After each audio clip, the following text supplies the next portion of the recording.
public relation, halkla ilişkiler dediğimiz ve ayrıca bununla iç içe olan lobi faaliyetlerine özellikle Batı merkezinde The Cemaat çok büyük önem focuses on vermesi public var. relations. It gives special attention to lobbying facilities in Western capitals. The Cemaat has big institutions in the US and some in Europe. They have employees working specifically in lobbying. Numerous representatives and Senate members participate in Cemaat meetings in the US. They can easily reach various places and transmit their ideas to the Western ruling classes.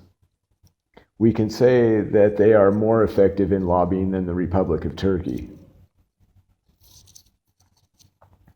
Considering the fact that Western countries can't deny the strategic importance of Turkey, its economic power and strength, they don't want to lose Turkey. Even though they don't want Tayyip Erdogan, they feel obliged to continue their relations.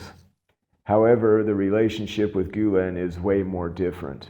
We can clearly state that they have always, or at least until recently, preferred Gülen over Erdogan. Gülen has always been shown special preference.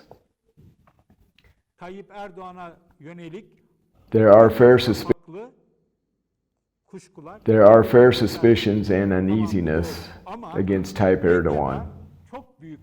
Yes, this is right, but there is a serious lack of knowledge on who Gülen is or what the Cemaat does in Western media. As someone who follows the Cemaat, I can say there has been no serious critical study and only a few on the Cemaat. The Gülen Cemaat has a tight grip in the universities, especially the ones where there are Turkish studies. The Gülen Cemaat follows closely these issues in the US, the UK, and the EU. Cemaat promotes or encourages the works on behalf of himself and runs smear campaigns against unfavorable works. So when we look at Western universities, the Gülen Cemaat has tight control over them.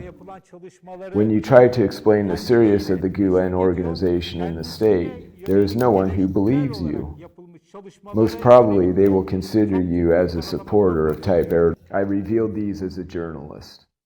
However, neither correspondent journalists nor researchers carefully listened to you.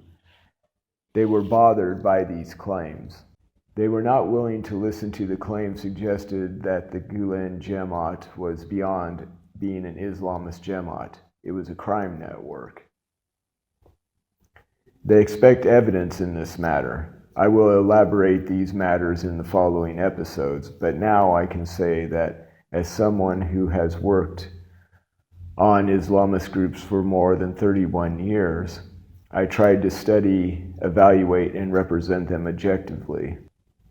My observation is that the Gülen Cemaat is an organization that tries to organize and insert itself into the state. I wrote it clearly in my book Ayet ve Slogan in the 1990s. There is no longer a situation that we can call silent and profound. The Gülen Cemaat has always consciously organized. The West does not see this, maybe does not want to see this, because Erdogan disturbs the Western ruling classes for obvious reasons.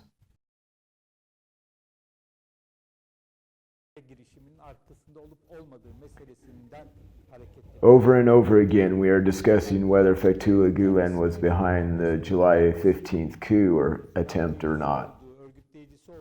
In the press conferences in Pennsylvania where he lives, in response to the claims that he was the planner or the organizer of the coup, Fethullah Gülen clearly states that he doesn't have any affiliation with the coup and has called this false. He says, "For 1,000 times I condemn this coup as well as I condemn the coup attempt. Against those considering the coup, I open my arms like scissors.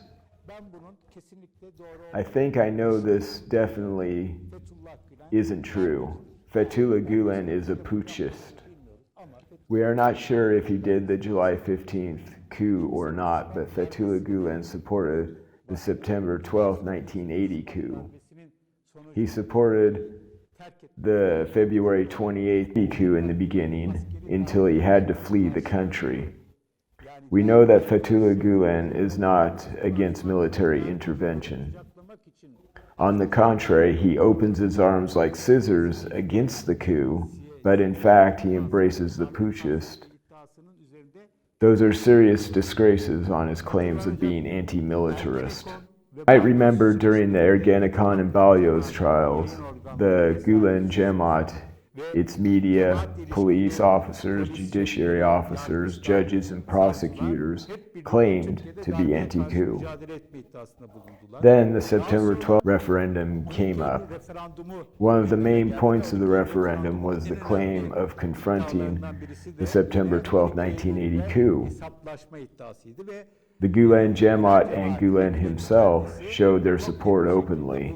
It will always be remembered when he said, if necessary, even those in graves should stand up and vote yes for the referendum.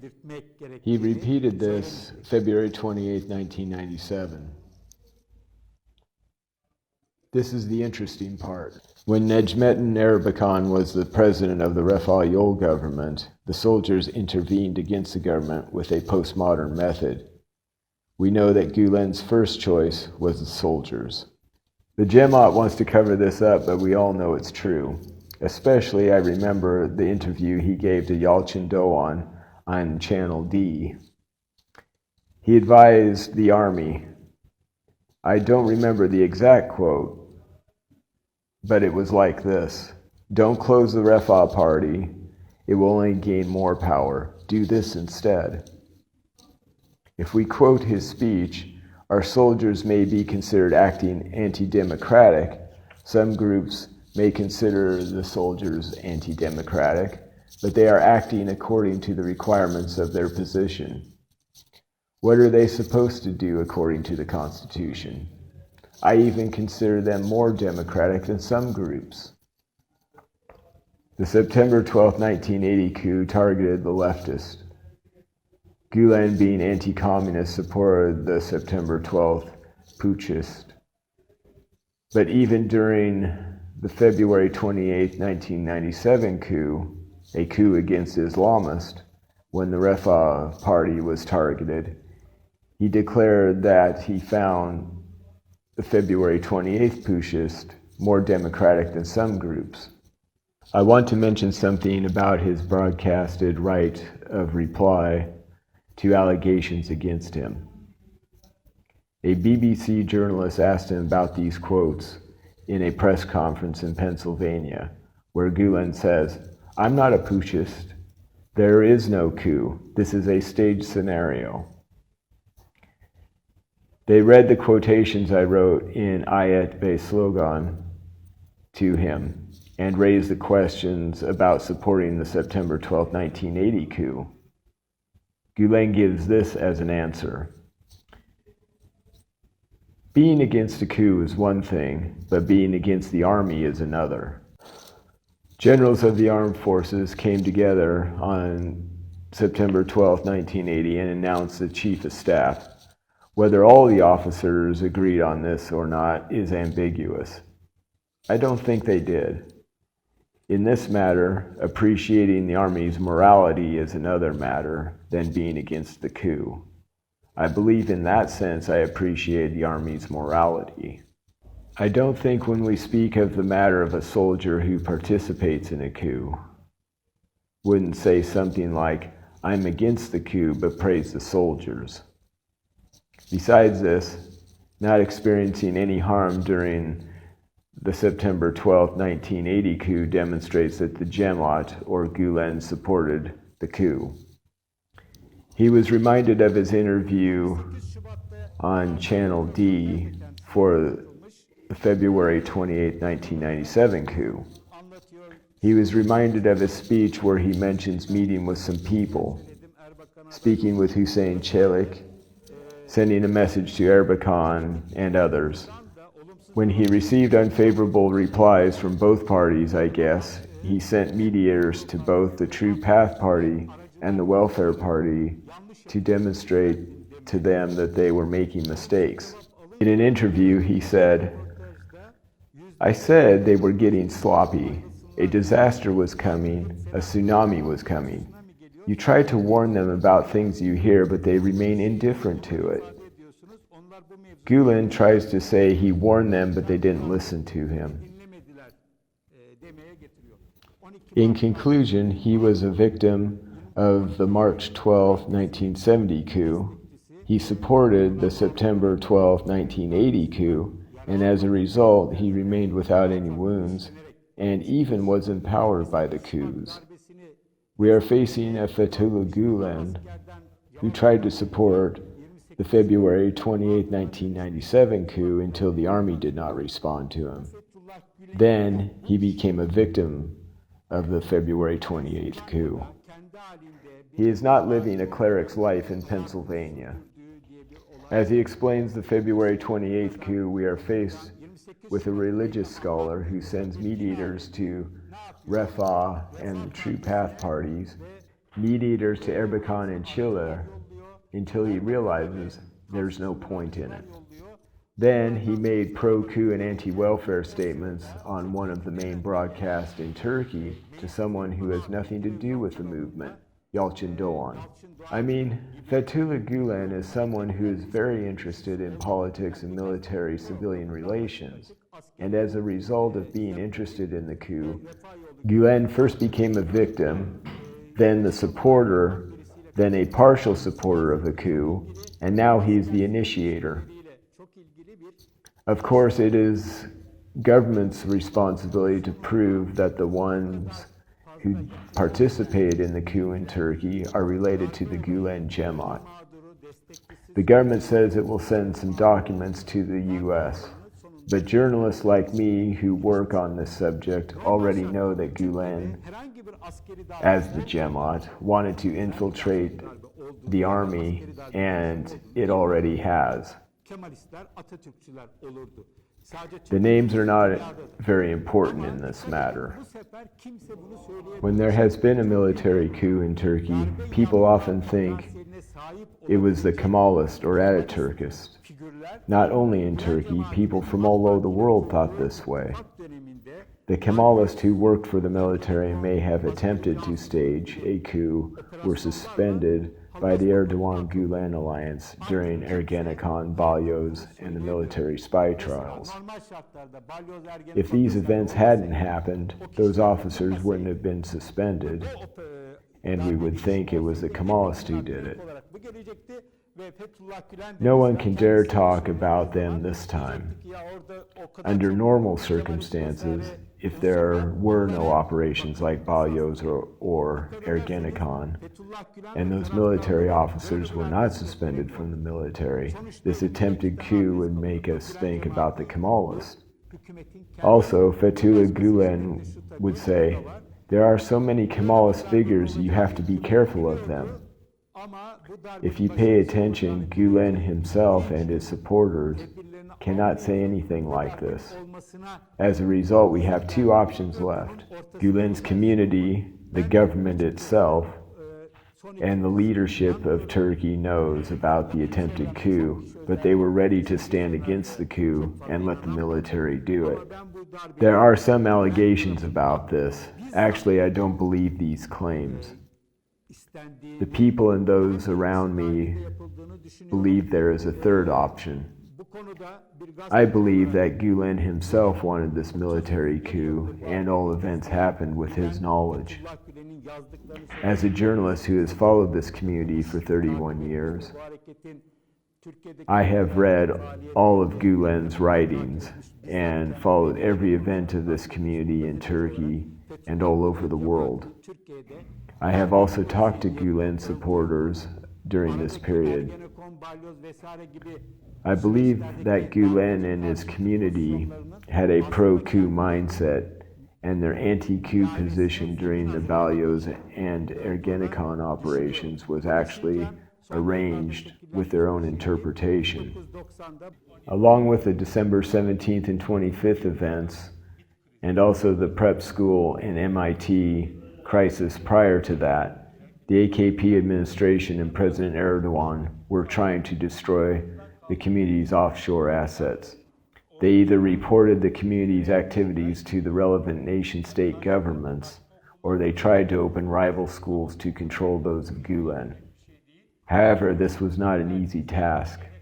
These activities had been in order for more than a quarter of a century, and it had a lot of momentum. Regardless of everything, people in the community work with complete devotion. Let's take this as an example. Let's say that the government decides to build a school in Uganda. If I am not wrong, the president recently visited Uganda. The Turkish government says it wants to build a new school or open a new college or university, but there are rivals run by the community. If the cost of a college is, let's say, $100,000 for the community, the cost of the state-funded college will be at least $500,000. A significant portion of this sum will be constituted by personnel salaries. Here's the reason. The well-trained personnel of the community see their jobs as a cause to devote themselves to. Therefore, they can sacrifice the large sums of money they could potentially earn by doing this. If the state wanted to employ teachers from Turkey and send them to Uganda to teach, let's say, chemistry in English, the Turkish state would have to sacrifice extremely large amounts of money. Now it is impossible that an organization with such an extensive global network would not attract the attention of other states. These are, of course, led by the US, Russia, Israel, and partly European countries too. Every powerful country and every country that has concerns about the rest of the world are well aware of the Cemaat movement. Even if they do not know about the community schools in Africa and Asia, they should know about the schools in their own countries. The community owns many schools in Europe and the US. The students in these schools are not solely Turkish immigrants. Citizens of different countries can also enroll in these schools. Therefore, even the network that has been built up through these schools makes the community a global actor. Buranın sadece bir din adamının bir nevi gönüllü sürgün yaşadığı bir inziva yeri olmak değil, küresel bir hareketin As I told in previous videos, if we think that the Gülen movement introduced themselves as an advocate of moderate Islam, or make as if to, their importance has been increased by many powerful countries, especially the US. There are very important differences between the permission of the US for Gülen's permanent residence, not just as a cleric, but as a voluntary exile in a secluded place which is the headquarters of a global movement. Here is not the place where Fethullah Gülen lives in a modest way. This place is a huge farmstead.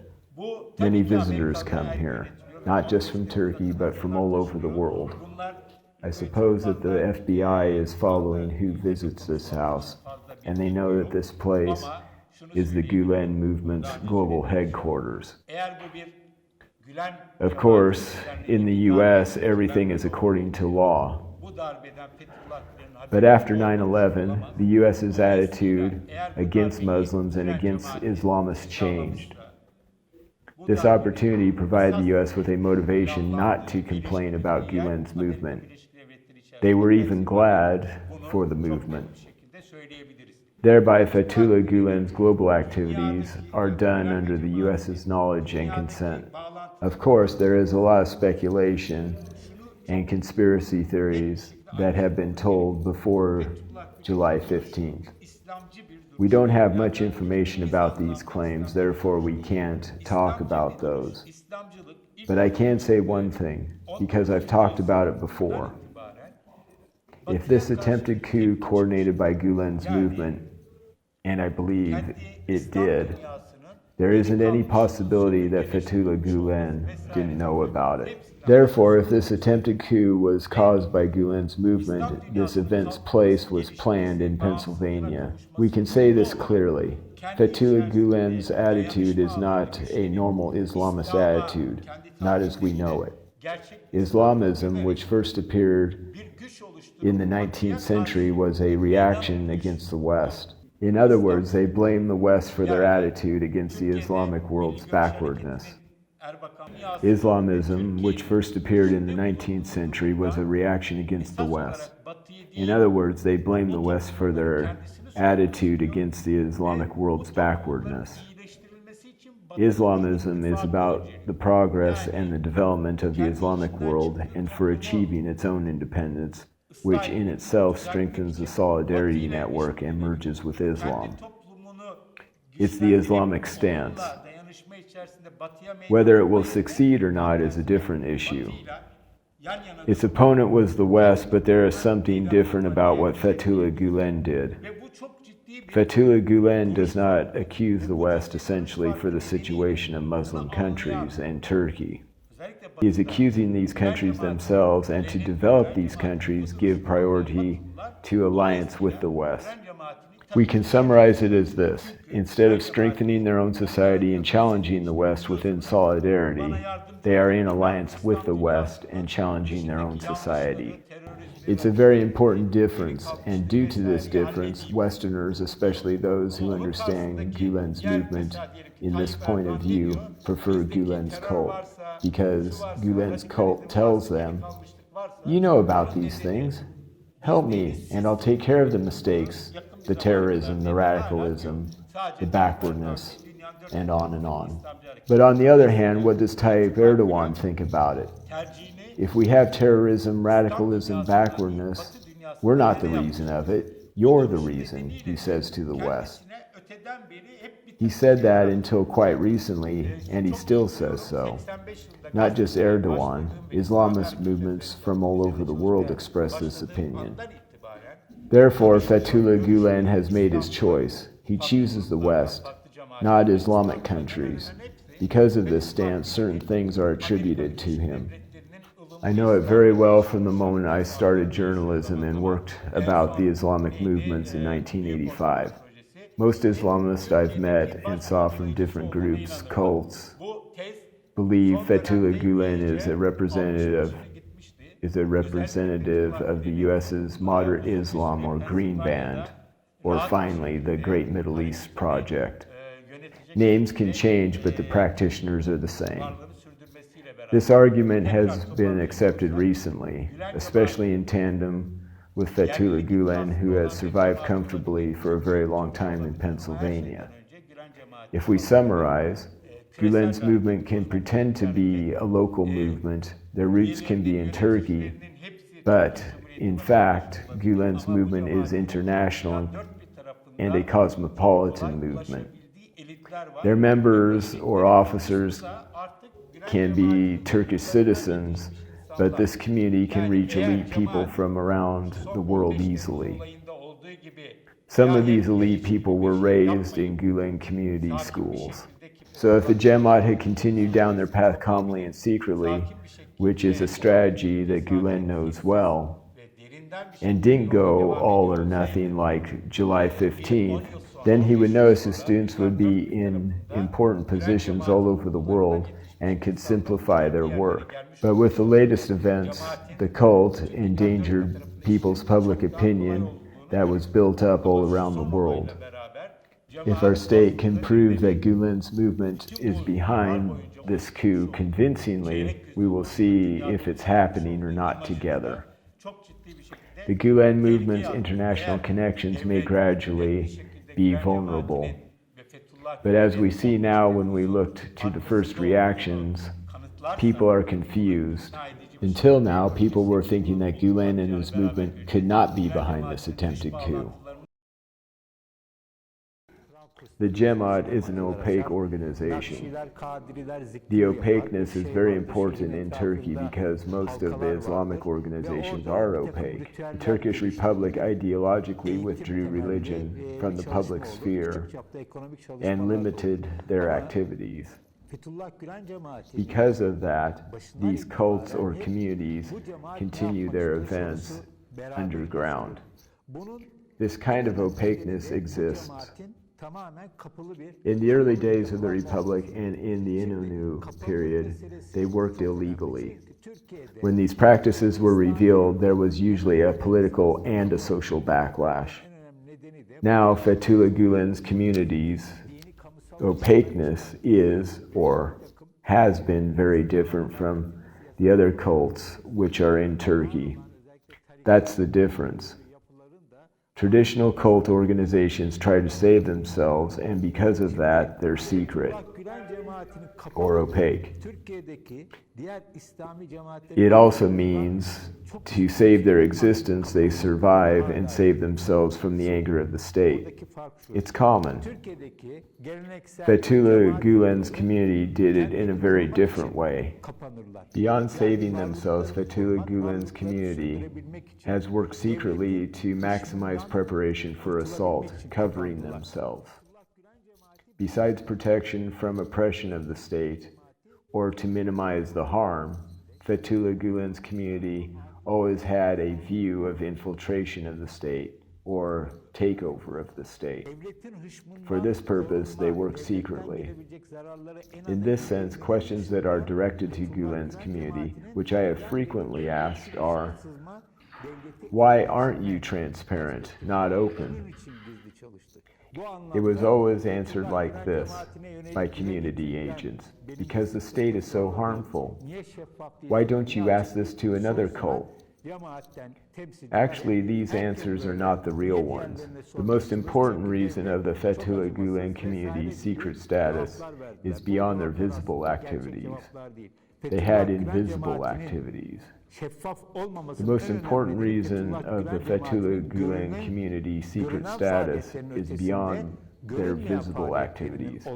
They also had invisible activities. We often heard allegations of the Jemaat infiltrating the police, the judiciary, home affairs, and even the military by stealing exam questions for the civil service tests. These allegations were usually brushed aside or not acknowledged. These allegations coincide with the Refah Party and political Islam in the 1990s, and with the normalization between the state and religion during those years. Divergence from strict secularism. Divergence from the strict secularism.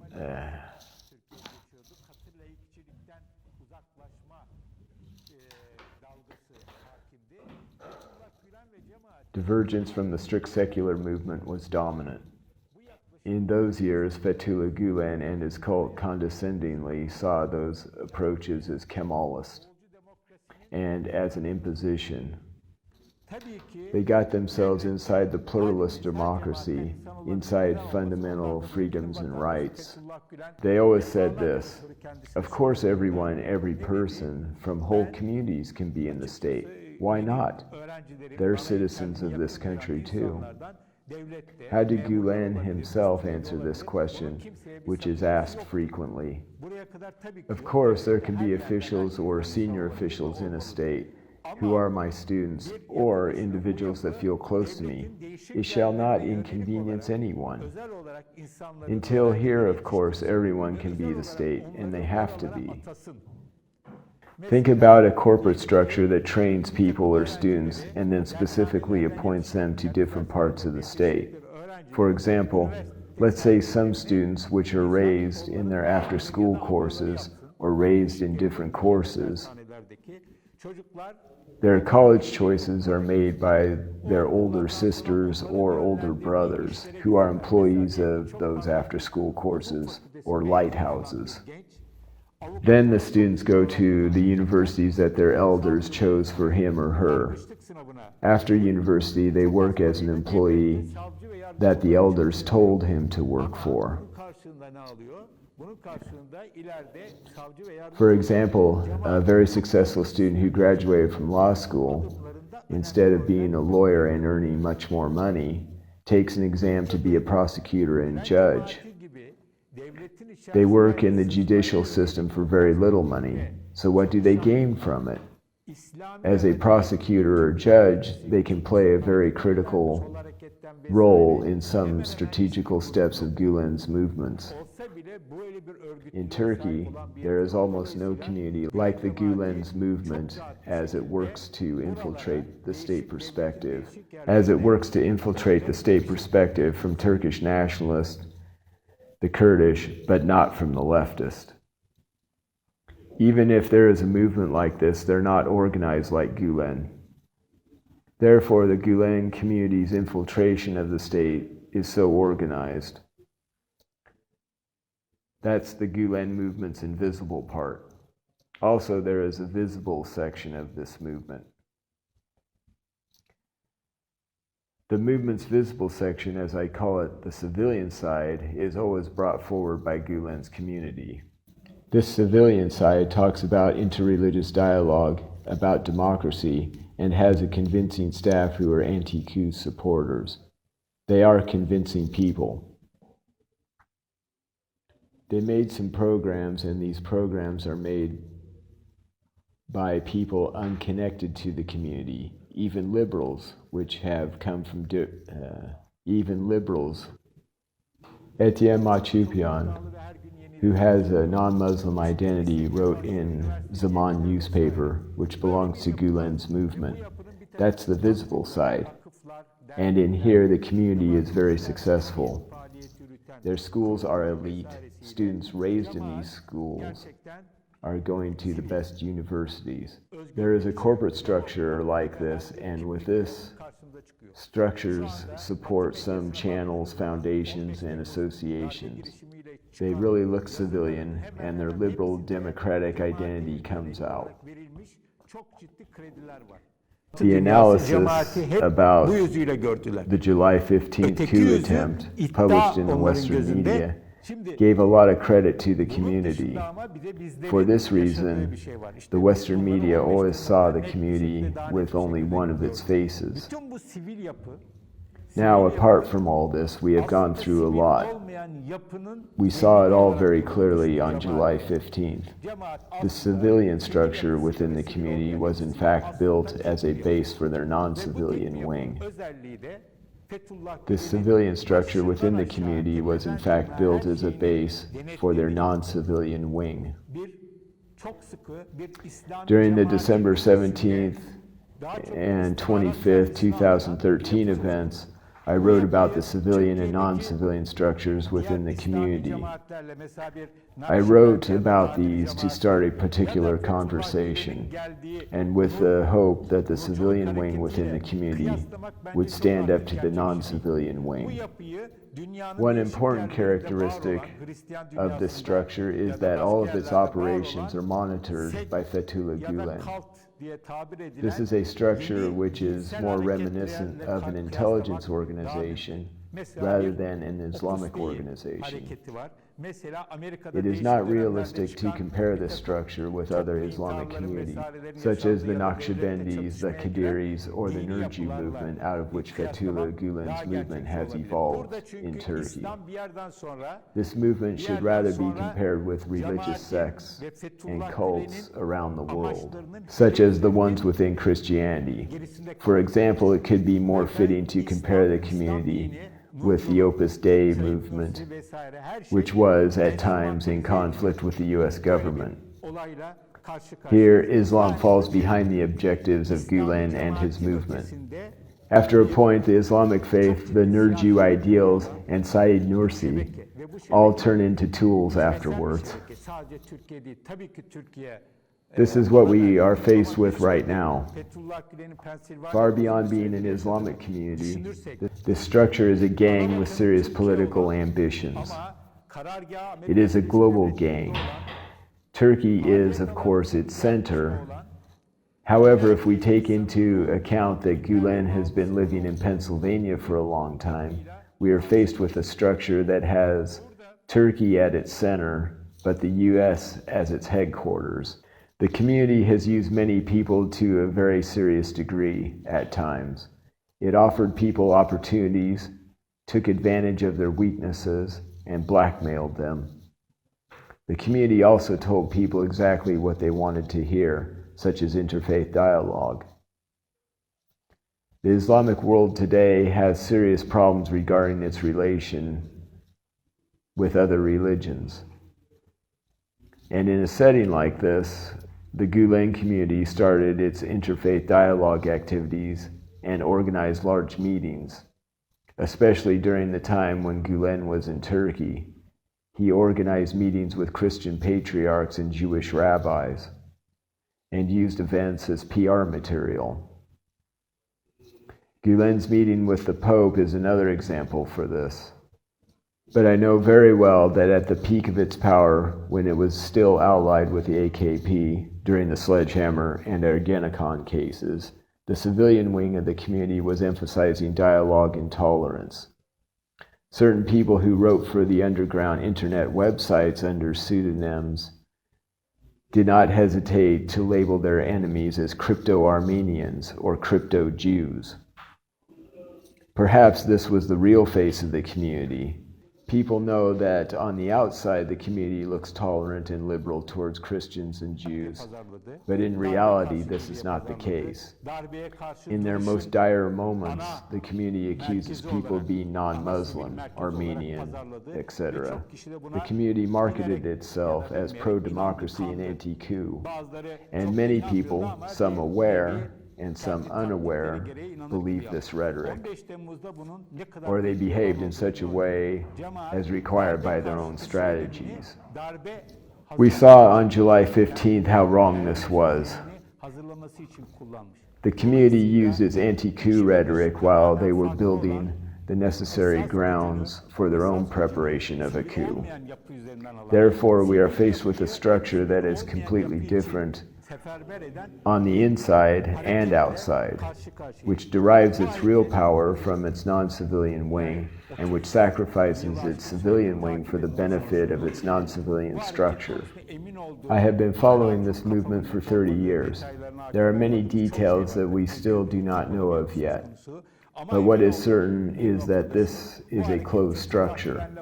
It starts with Fethullah Gülen and ends with Fethullah Gülen. Gülen says is that he does not know if this exists within the army or the judiciary. I think this cannot be true in any way. Gülen knows the soldiers who got involved in the coup attempt name by name. I do not think anything or anyone can even move outside the knowledge of Gülen. If the community is behind this coup attempt, then the one responsible is Fethullah Gülen himself. Bir yaprağın bile kımıldamasının mümkün olmadığını düşünüyorum. Dolayısıyla 15 Temmuz darbe girişimi, 2016 darbe girişimini eğer cemaat yaptıysa bunun sorumlusu da Fethullah Gülen'dir.